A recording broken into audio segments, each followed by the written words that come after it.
February 19th, 1945, 8:59 hours. The volcanic sands of Iwo Jima burned black beneath a punishing Pacific sun. Waves of US Marines clawed forward across the beach, their boots sinking into soft ash, their lungs choking on sulfuric grit. The island seemed alive, spewing fire and smoke from every hidden opening. Japanese defenders, burrowed deep into a honeycomb of bunkers and tunnels, had vanished from sight, but their machine guns had not. Bullets tore through the salty air, hammering down on the men in waves of invisible steel. The Marines had expected chaos, but what greeted them was worse. It was silence punctuated by sudden death. Whole squads were cut down without ever seeing their enemy. U.S. Marine Corps After-Action Report, February 1945. The Americans had rolled their Sherman tanks onto the beach as part of the invasion's spearhead. Mine 4A, 3 Sears, olive-drab beasts of 30 tons, engines growling like mechanical predators, but to the Japanese watching from their hidden embrasures, the sight was laughable. These Shermans, once feared in Europe, appeared fragile here. Their armor could be split by the well-placed blast of a Type 97 47mm anti-tank gun. Their tracks bogged down in the loose volcanic sand, their engines strained, their silhouettes tall against the horizon. In Tokyo's doctrine, these tanks were slow, clumsy, and vulnerable, far from the war-winning juggernauts they had been painted to be in Allied propaganda. The Americans bring toys to a battlefield of stone, one officer scribbled in a diary later recovered in the ruins. Bunda Sakiv, translated Japanese diary fragment. The laughter was not cruel. It was confident. In the years leading up to Iwo Jima, Japanese commanders had studied American armor closely. They noted its reliability, its numbers, but dismissed it as underarmed and overexposed. At Saipan and Tarawa, Shermans had been torched by mines, ambushes, and suicide squads clutching satchel charges. Crews had been dragged from burning hulks, their screams echoing across palm-lined beaches. To the Japanese defenders, tanks were not invincible, they were coffins on tracks. And so, as the Americans landed on Iwo Jima, many Japanese officers assured their men Shermans are not to be feared, they are to be destroyed. But that morning, something was different. One Sherman rolled up behind a ridge of shattered sandbags, its main gun silent, its turret steady. Suddenly, a gout of fire burst from its hull, a jet of liquid flame, bright as molten lava, arcing across the blackened beach. It splashed against a concrete bunker mouth. A second later, the embrasure erupted into a roaring inferno, smoke churning outward as men inside screamed, trapped in their own fortress turned furnace. The Japanese observers froze. The Sherman had not fired a shell, it had spewed fire itself. U.S. Army Chemical Warfare Service Report, 1945. The weapon was the M4A, 3R3, nicknamed the Zippo, after the famous American lighter. Where once its bow machine gun had rested, engineers had fitted a flamethrower nozzle, capable of spraying streams of burning fuel over 150 feet. Tanks that had once been mocked as weak had become dragons, their steel throats belching fire into the island's labyrinthine defenses.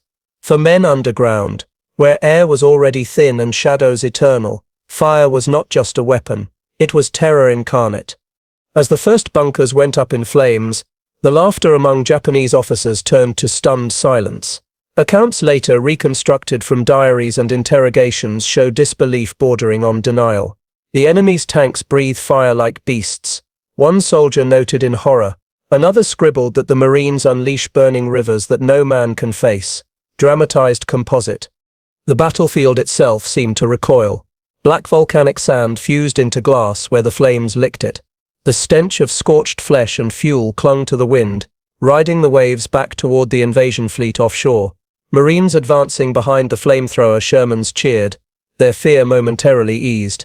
They had found a weapon that could flush out enemies who refused to die in the open. For the first time since dawn, the momentum shifted. But for the Japanese, the psychological blow was devastating.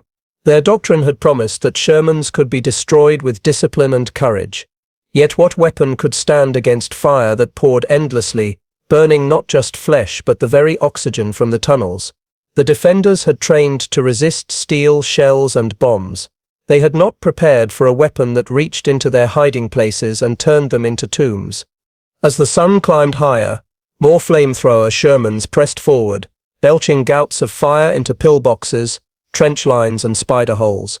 Each blast was a roar louder than artillery, each wave of flame a reminder that the battlefield had changed. Commanders peering from their hidden posts no longer laughed. They whispered among themselves, wondering how many of these fire-breathing tanks the Americans had brought, and whether the island's labyrinth of tunnels would now become their graves. The clash at Iwo Jima had only just begun. More than 21,000 Japanese soldiers waited underground, sworn to fight to the death. The Marines knew their enemy would never surrender, and the Japanese were only now realizing that the Americans had brought a new kind of terror to the island, one that would turn their strongest defenses into their deadliest vulnerabilities. The laughter was gone. In its place was silence, the kind of silence that comes before a storm. And in that silence, as the Shermans advanced with their dragon's breath, the defenders began to understand the battle for Iwo Jima would not just be fought with bullets and bayonets, it would be fought with fire. The island itself seemed to hold its breath as the flames roared again. The true story of why the Japanese commanders had once mocked the Sherman, and why they came to fear it more than any other weapon on Iwo Jima, was only just beginning to unfold. By early 1945, the Pacific War had entered its bloodiest and most decisive phase. The Japanese Empire, once a seemingly unstoppable tide, stretching from Burma to the Gilberts, now found itself pushed back toward its own shores. Every island taken was another step closer to the heart of Japan, another airfield from which American B-29 Sen could strike the homeland. The campaign of island hopping had proven effective but costly. Tarawa, Saipan, Pelelier, all names etched into the memory of Marines as graveyards. Now the next stepping stone lay in the volcanic sands of Iwo Jima, a mere 750 miles from Tokyo. Nara Pacific Campaign Overview, 1946. The stakes were colossal. For the Americans, Iwo Jima was more than a patch of rock. It was a fortress that had to be neutralized. The island hosted airfields that allowed Japanese fighters to intercept US bombers en route to the home islands. If captured, those same runways could serve as lifelines for crippled B-29s returning from raids. Military planners estimated that thousands of American aircrew lives could be saved if Iwo Jima became an emergency landing base. For the Japanese, however, Iwo Jima was sacred ground. It was the first outpost of the homeland itself, and its defense was entrusted to some of the most determined soldiers of the Imperial Army. Commanding the defense was Lieutenant General Tadamichi Kuribayashi, a strategist unlike many of his peers. Educated in the United States before the war, he understood American industrial power better than most Japanese officers. He knew that Japan could not match the US in tanks, planes, or ships. Instead, his doctrine emphasized fortification, attrition, and psychological shock. The enemy must be made to pay for every meter, he declared, ordering his men to build an underground labyrinth of bunkers, tunnels, and hidden gun positions. By 1945, nearly 11 miles of fortified passageways snaked through Iwo Jima's volcanic core. U.S. Strategic Bombing Survey, 1946. The Americans, under Admiral Chester Nimitz and General Holland Howland Mad Smith, marshaled overwhelming strength. Nearly 450 ships formed the invasion armada, carrying over 70,000 Marines of the V-Amphibious Corps. Battleships thundered for days before the landings, unloading thousands of tons of shells on the island. Carrier aircraft pounded targets relentlessly. From the sea and sky, Iwo Jima seemed shattered, reduced to smoking rubble, yet the Japanese were largely untouched. Hidden deep within volcanic stone, Kuribayashi's men waited, conserving ammunition, waiting for the Americans to come ashore. American doctrine in the Pacific by 1945 relied on overwhelming firepower, maneuver, and combined arms. Marines advanced with tanks, engineers, naval gunfire, and close air support working in concert. Japanese doctrine, by contrast, emphasized defense in depth and sacrifice. Unlike earlier battles, Kuribayashi forbade banzai charges, wasteful mass suicides that had bled Japan white. Instead, he turned Iwo Jima into a fortress where each position supported the next. Artillery was hidden, Machine guns were buried. Snipers lurked in caves. His goal was not victory, but delay, to bleed America so badly that they might hesitate before invading Japan itself. By the time the first Shermans rolled onto the beaches on February 19th, the Marines had already lost thousands of men to hidden fire. Despite naval bombardment, machine guns raked the sand. Mortars burst in patterns too precise to be random, pre-sighted days before. Japanese soldiers did not fight for ground. They fought for time. Every hour that Iwo Jima held out meant another day of survival for the empire. Yet the Americans brought with them something new. Among the waves of Shermans were specialized variants designed for the island's unique horrors. Engineers had studied the failures of Tarawa and Saipan, where tanks bogged down or were destroyed by infantry in close quarters. They had experimented with innovations, mine plows, rocket launchers, amphibious modifications. Most radical of all were the Flamethrower Shermans. For the Marines, these tanks represented salvation. For the Japanese, they were nightmares waiting to be unleashed. The clash of doctrines could not have been sharper. American war planners believed in efficiency, logistics, and technology. They measured victory in kill ratios and tonnage of supplies delivered. Japanese defenders believed in spirit, in endurance, in death before dishonor. They measured success not in lives preserved but in blood spilled. This imbalance defined the Pacific War's final act. Numbers tell the scale of the confrontation. By February 1945, Japan could muster only 21,000 defenders for Iwo Jima. The United States sent 70,000 Marines, supported by 13,000 sailors. On paper, the Americans enjoyed superiority in men, tanks, planes, and ships. But on the ground, in the tunnels, advantage was less clear. Each Japanese soldier was ordered to kill 10 Americans before dying. Each bunker was designed to withstand multiple direct hits. Each gunner was prepared to fire until fire consumed him. Archival records show the American commanders knew this would not be easy. In war rooms across the Pacific, maps of Iwo Jima were marked with red pins, each representing a known strongpoint. The planners calculated casualty figures in advance, grimly predicting thousands of Marine dead. Victory will come only by inches, one officer remarked. Pacific Fleet Intelligence Briefing, February 1945. The Japanese, for their part, had few illusions. Kuribayashi himself wrote to his superiors, warning that Iwo Jima could not be held indefinitely. But he promised to make it the costliest battle yet. His men dug, reinforced, and prepared, knowing their fate was sealed. They laughed at Sherman tanks because they had to. Laughter masked fear, and confidence steadied hands on machine guns. But history would show that mockery was misplaced. The Americans had learned, they had adapted. Where once Shermans had been easy prey, now they carried fire itself into battle. That fire would transform the island into an inferno, and shift the balance of terror forever. By the time the Marines pressed inland, the confrontation was more than physical. It was ideological, industrial, and psychological, a duel between two visions of war. One relied on honor and endurance, the other on technology and overwhelming force. And as the days passed, it became clear which doctrine the future belonged to. Still, in those first hours of Iwo Jima, the outcome was anything but certain. The Marines were bleeding heavily, their tanks bogged down, their advance slowed by fierce resistance. Japanese commanders, hidden deep below, believed they still held the advantage. They believed the Shermans could be stopped. What they had not yet realized was that their own tunnels, the very lifeblood of their defense, were about to become their graves. The hidden advantage had arrived, roaring like a dragon, and the Japanese were about to discover its true power. The tunnels were meant to be Japan's shield, dug into the volcanic heart of Iwo Jima, reinforced with timber, stone, and concrete.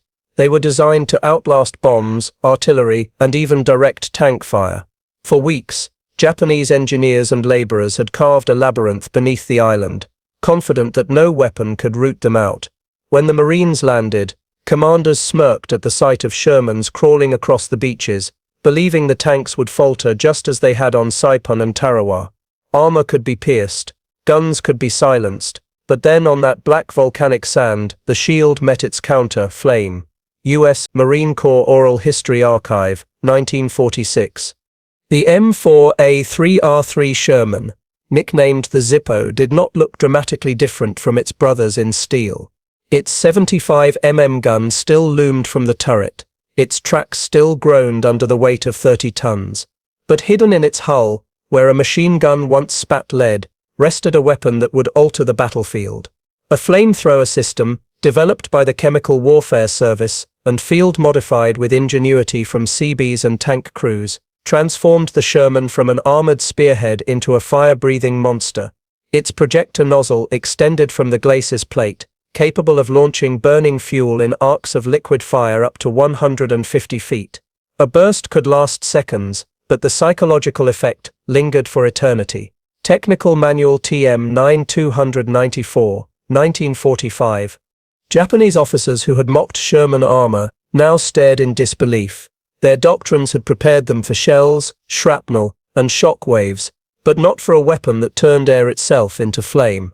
In the claustrophobic tunnels of Iwo Jima, where oxygen was already scarce, fire became more than a killer. It was a thief of breath, an invisible hand that smothered men before the heat ever touched them. One diary fragment, later recovered from a charred tunnel, read simply, "The enemy sends rivers of fire, it enters holes and does not leave. We cannot stand." Translated Diary, U.S. Army Intelligence Interrogation File, 1945. For the Marines, the revelation was immediate. Where machine guns once pinned them down, flamethrower Shermans reduced bunkers to ash. Where pillboxes defied artillery, a gout of flame silenced them in seconds. At first, Marines had advanced cautiously behind the tanks, expecting the Shermans to fall as they had on earlier islands. Instead, they watched as enemies who refused to surrender now screamed in panic, driven from their tunnels or consumed within them. Fire, unlike bullets, had no respect for cover. It seeped into every crack, hunted every shadow.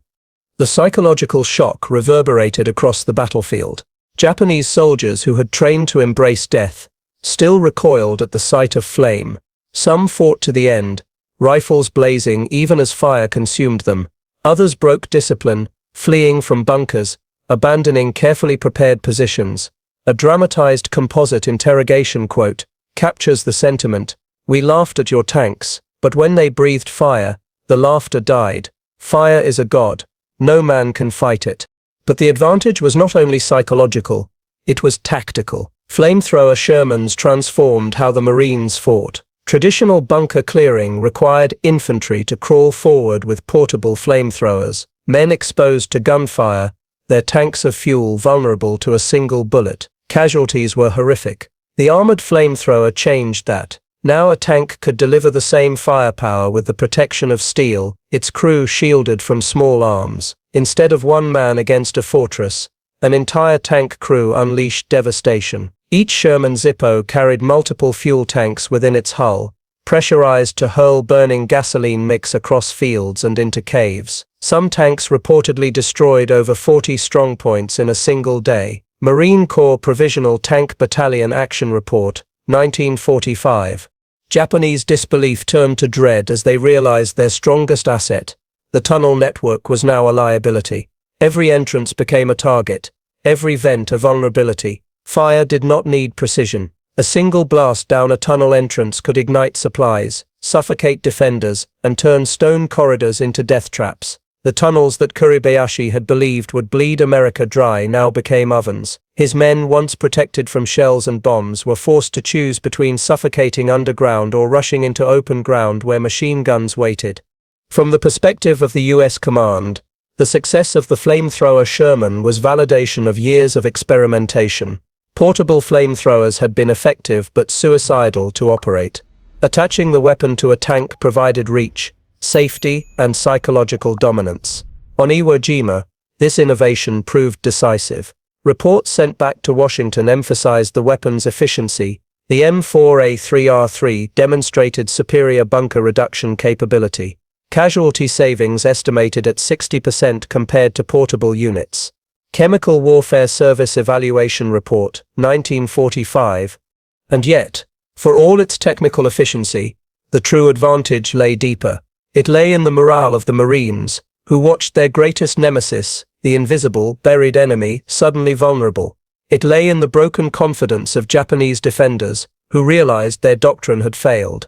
They had trained to ambush tanks, to blow off tracks, to swarm steel beasts with explosives strapped to their bodies. But no training prepared a soldier to charge a tank belching streams of fire hotter than hell itself. One scene, recorded by a Marine corporal in his journal, captures the shift. We saw the tank fire into a cave. There was screaming, then silence. The boys cheered. For once, we were not the ones afraid. Personal Journal, Marine 4th Division, February 1945. The hidden advantage was no longer hidden. It was roaring in plain sight, shaking the very foundations of Japanese confidence. Where once commanders had mocked American armor, they now dreaded it. The Sherman, a machine dismissed as underpowered, had become a symbol of unstoppable terror. Fire had changed the rules. And yet, this was only the beginning. As the days of Jima dragged on, the battlefield would become a test not just of weapons but of endurance.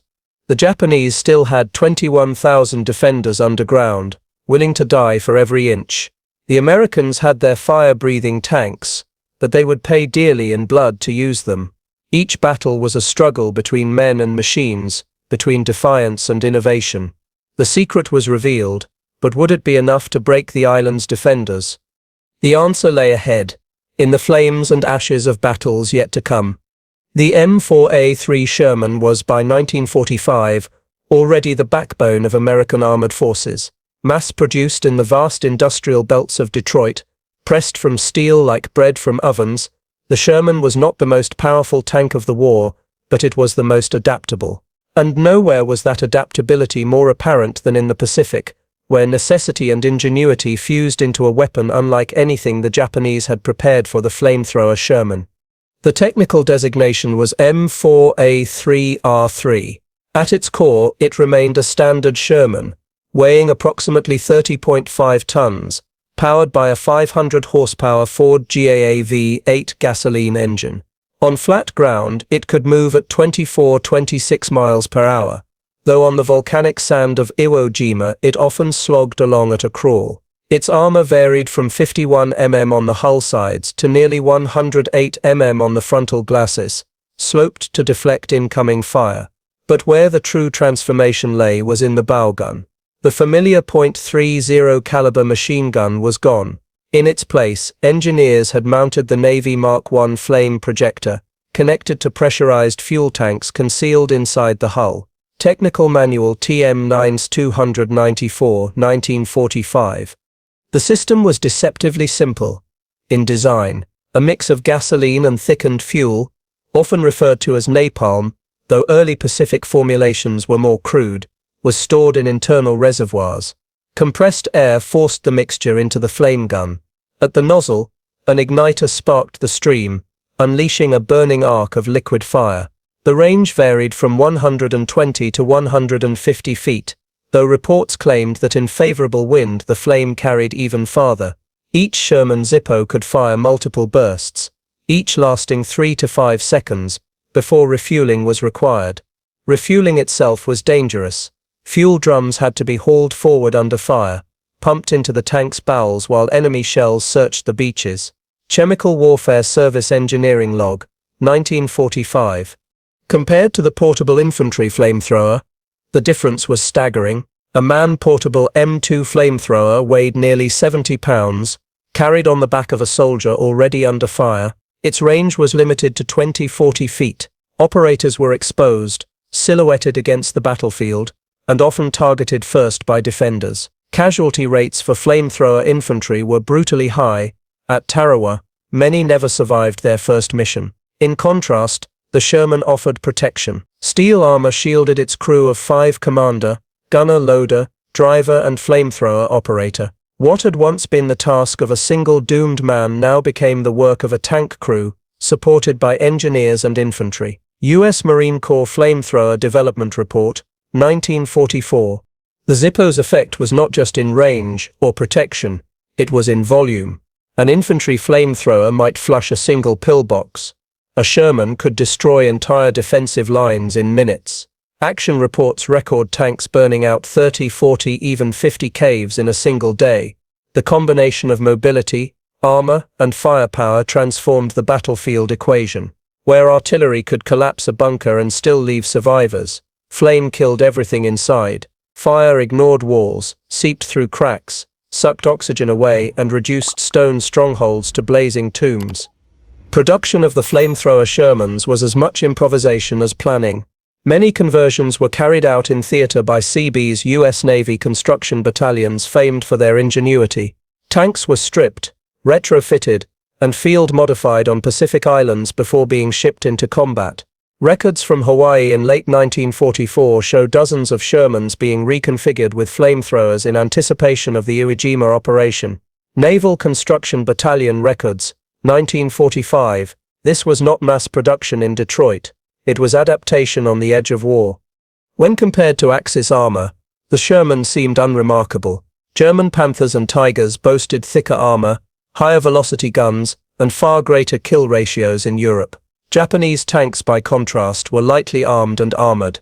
Type 95 Hugo and Type 97 Chiha models weighed barely 15 tons, carried 37 mm or 47 mm guns, and were hopelessly outclassed by Shermans. In tank versus tank duels, American armor dominated Japanese steel with ease. Yet Iwo Jima was not a battlefield of tank duels. It was a battlefield of fortifications. Against bunkers and caves, the German Panther's long 75 mm meant little. The Sherman's flamethrower meant everything.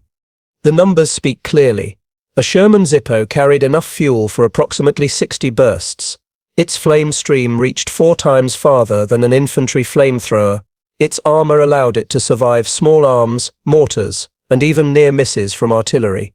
Only direct hits from anti-tank guns or mines could stop it. Japanese tactics, suicidal infantry charges with satchel charges, ambushes with magnetic mines were still deadly, but against a disciplined tank infantry team, these methods faltered. The flame projector erased the advantage of concealment. Japanese reports illustrate the shock.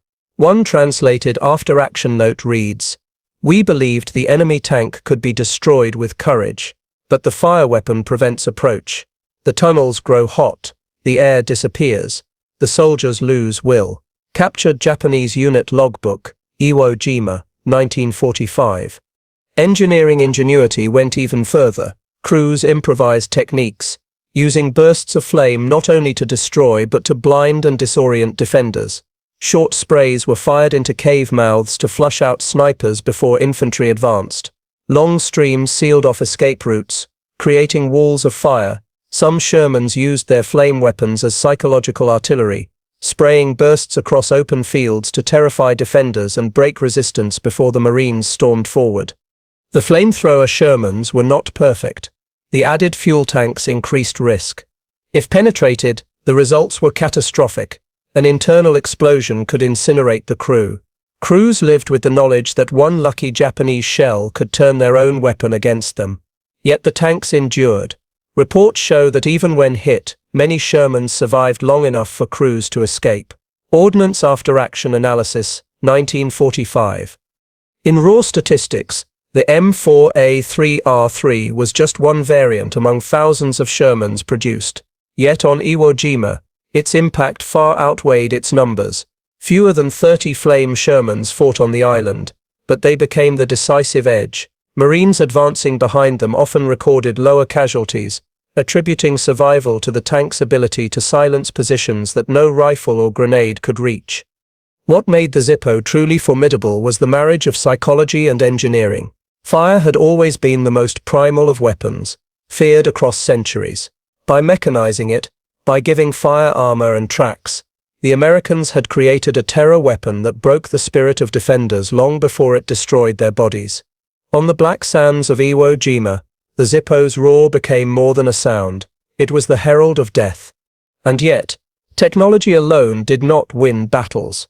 It was how that technology was used, when it was unleashed, where it was directed, and the courage of the men who drove the steel beasts forward under fire.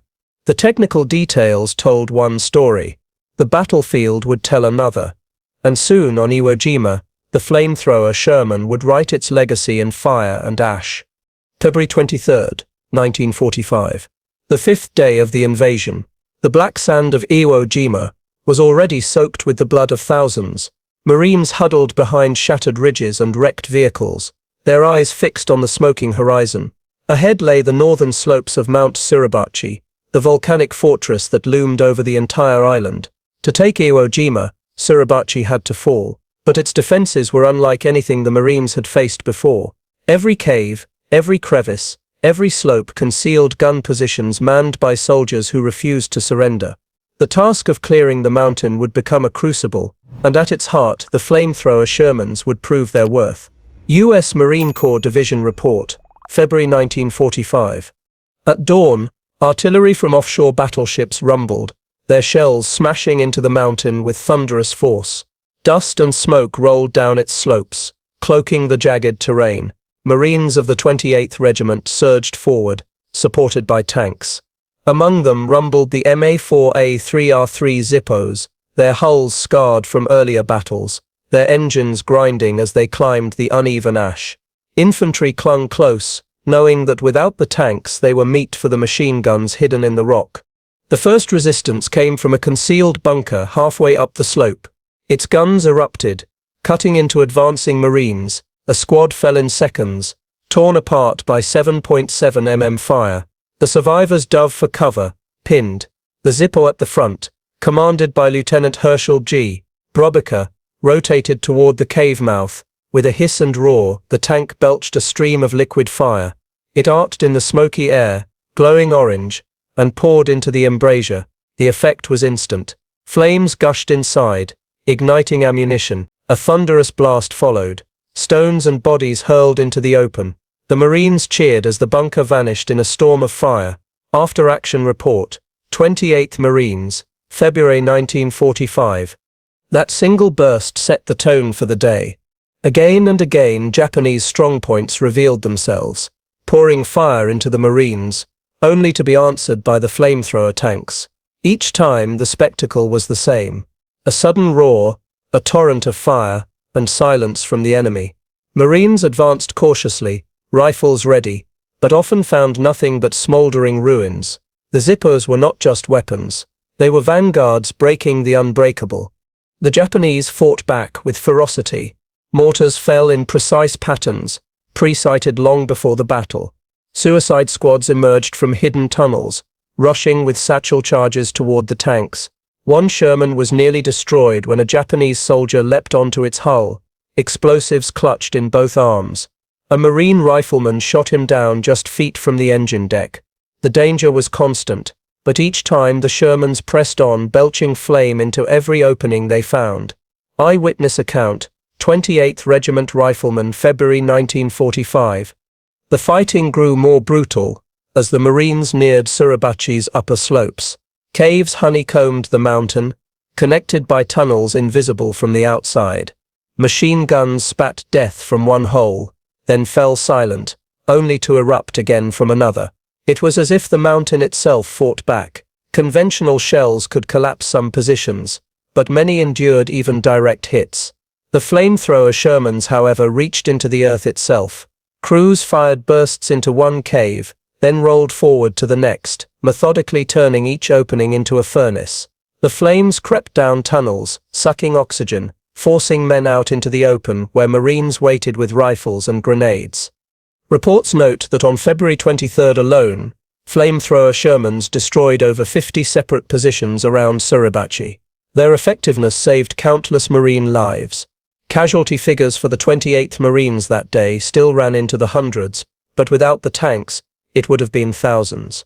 Marine Corps Battle Analysis, 1945.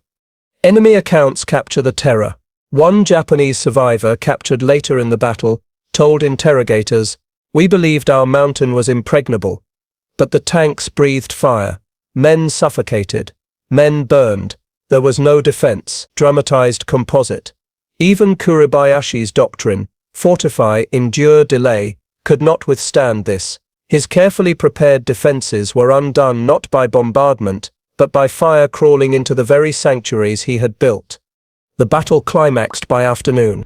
Marines reached the summit of Suribachi, raising the stars and stripes in a moment captured forever by Associated Press photographer Joe Rosenthal. To the world, the flag meant victory. To the men on the ground, it meant only that one mountain was taken. Thousands more Japanese soldiers still fought across the island.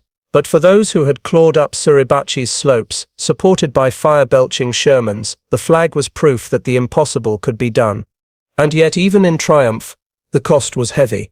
Several Shermans had been damaged by mines, others immobilized in the ash. Crews worked frantically under fire to repair them, while engineers hauled forward fuel drums to refill the flame tanks.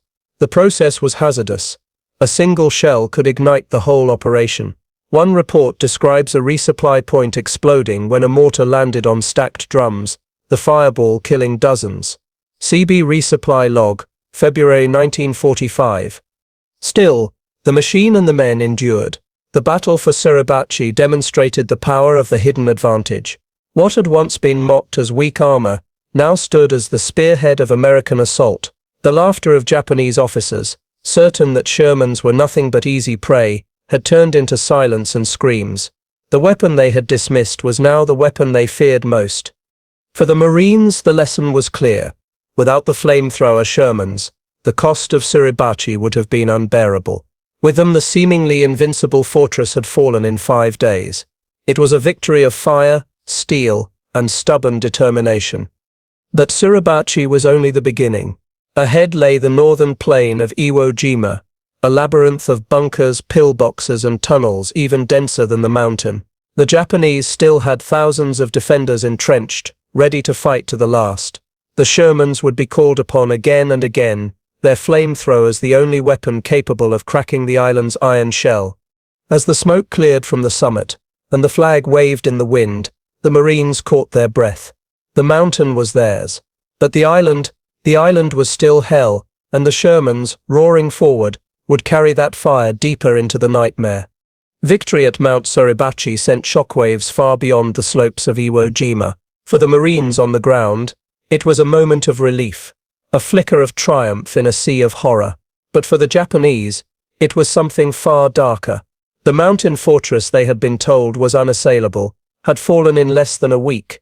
Their doctrine of fortification, their faith in tunnels and stone, had been violated by fire.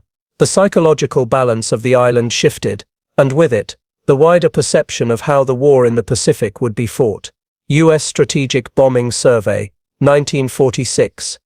The impact on morale was immediate. Marines who had endured days of slaughter found strength in the sight of flamethrower, Shermans turning once invulnerable defenses into smoldering husks. For weeks before Iwo Jima, whispered rumors had haunted the ranks. The island was impregnable, the Japanese invincible in their tunnels.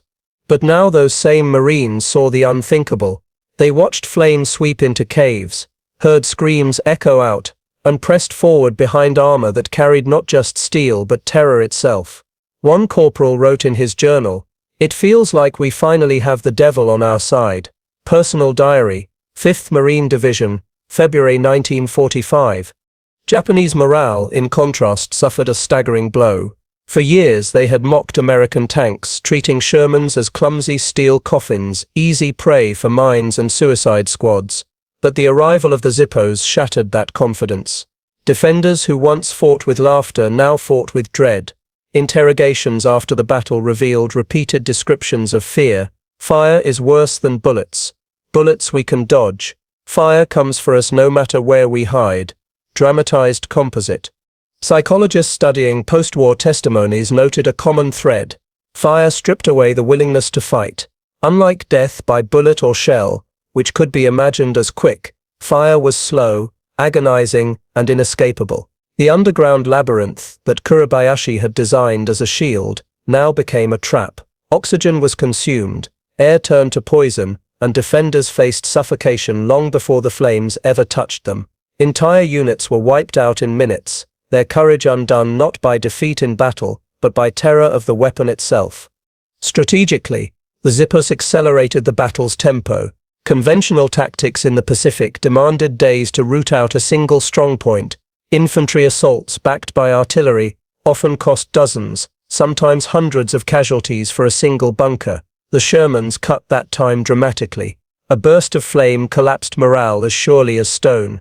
Marines could advance faster, conserve ammunition, and most importantly, save lives. Casualty reports estimate that in sectors where flamethrower tanks operated, Marine losses were cut by as much as 40% compared to sectors without them. Marine Corps Combat Effectiveness Survey, 1945. The psychological effect extended beyond the battlefield. In Washington, planners noted the reports with interest. If fire could break the will of Japanese defenders at Iwo Jima, could it do the same on Okinawa, or even on the Japanese mainland? The question of invasion loomed over every strategic discussion in 1945.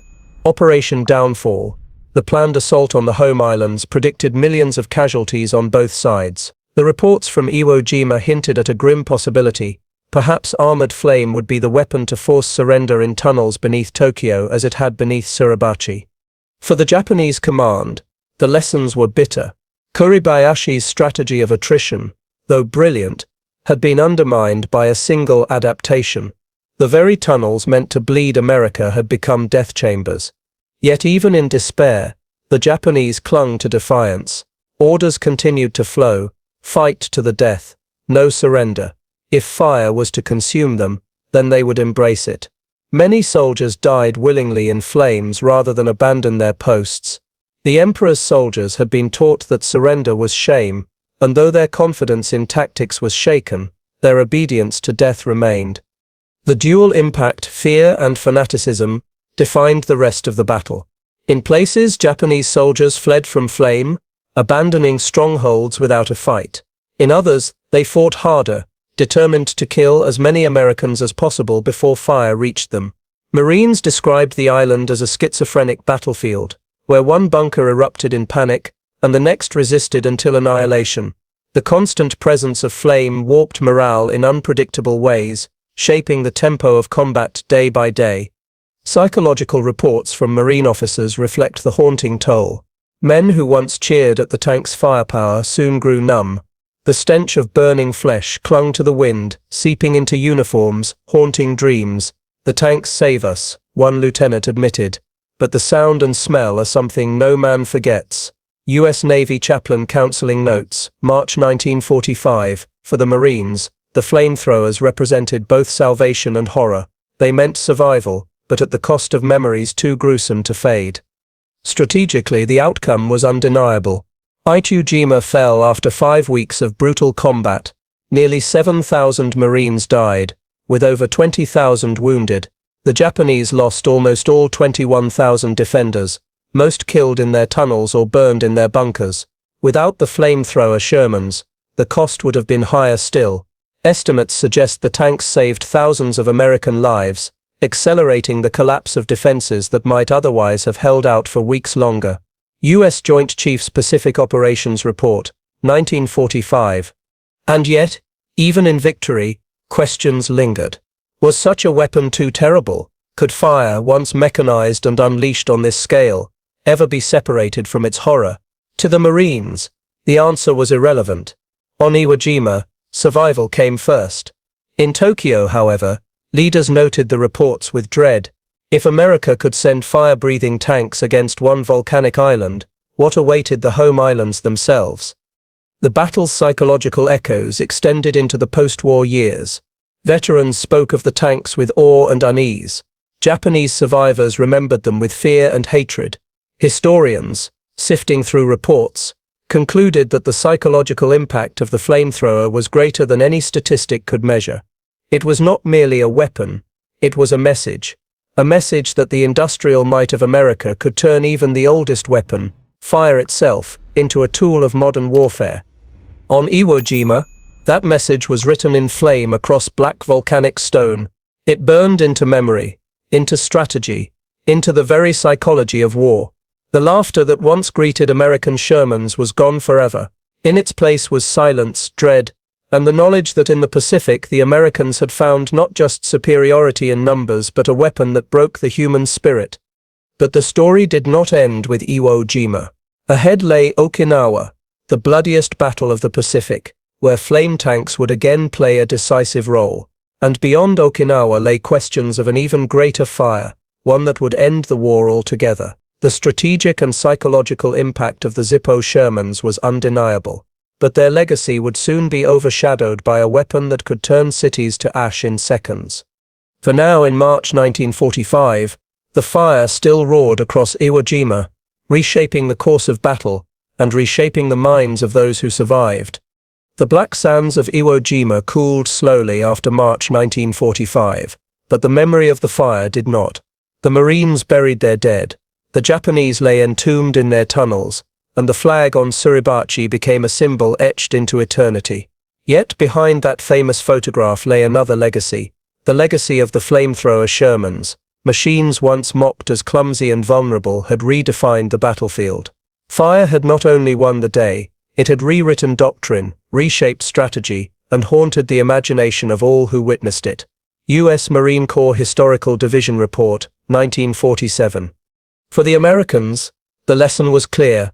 Adaptability was the true weapon of war. The Sherman was not the strongest tank of the Second World War.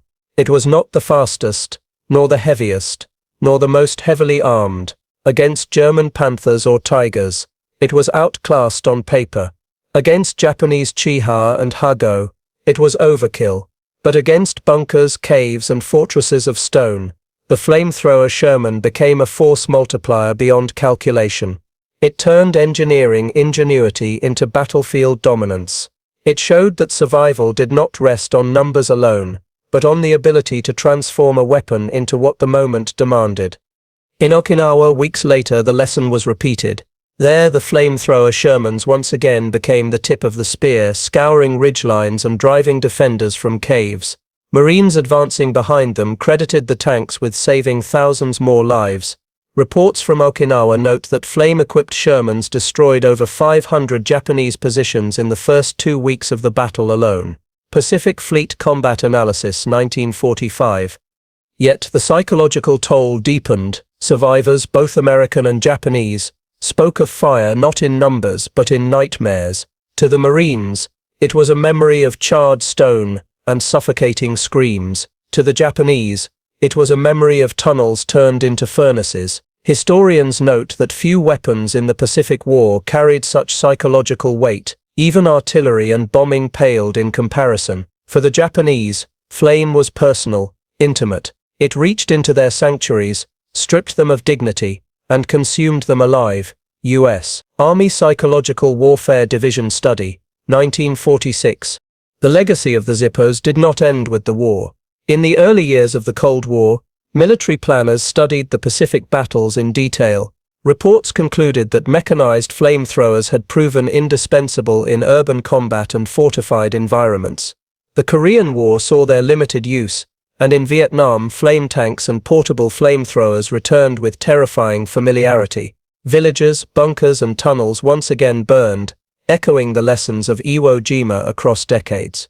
But by the 1970s, changing public opinion and the horrific imagery of fire in Vietnam led to their decline. By international convention, flamethrowers were eventually phased out, condemned as inhumane. And yet, the lesson endured. Not in the weapon itself, but in what it represented, the fusion of technology, psychology, and doctrine. The Sherman Zippo was not just steel on tracks. It was the embodiment of adaptability, proof that even a supposedly inferior machine could dominate when paired with innovation. Engineers, soldiers, and commanders alike carried that principle forward. Tanks in the Cold War became platforms for endless modifications, missile launchers, dozer blades, mine-clearing devices. The Sherman's legacy was not fire, it was flexibility. For Japan, the legacy was one of humility and horror. Commanders who had once laughed at American tanks learned that underestimating an enemy's innovation was fatal. The Battle of Iwo Jima proved that doctrine, no matter how rigid, could be shattered by a single unforeseen adaptation. It was a bitter lesson carried into post-war reconstruction, as Japan abandoned its militarism and embraced technological adaptability in industry rather than war. And for the world, Iwo Jima foreshadowed an even greater fire.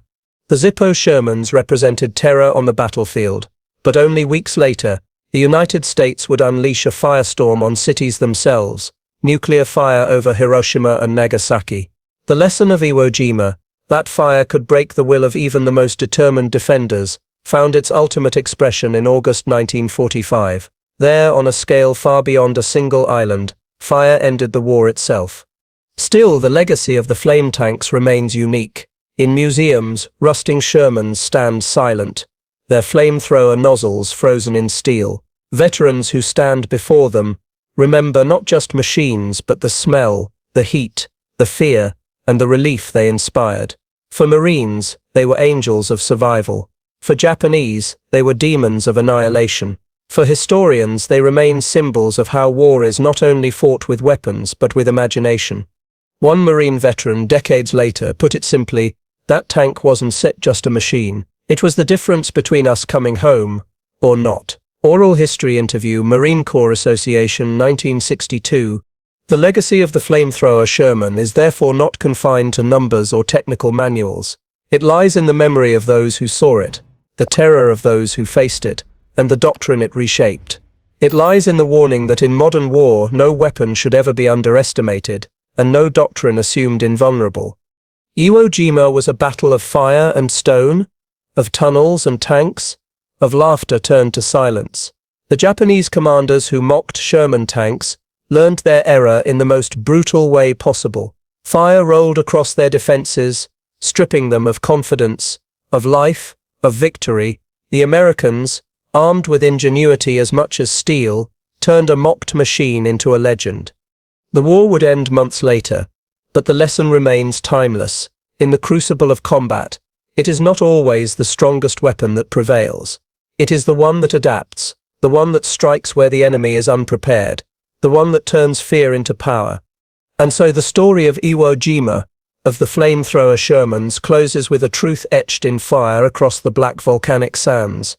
In modern war, connection outweighs firepower and speed defeats armor. But when fire itself is given steel and tracks, even laughter can be silenced.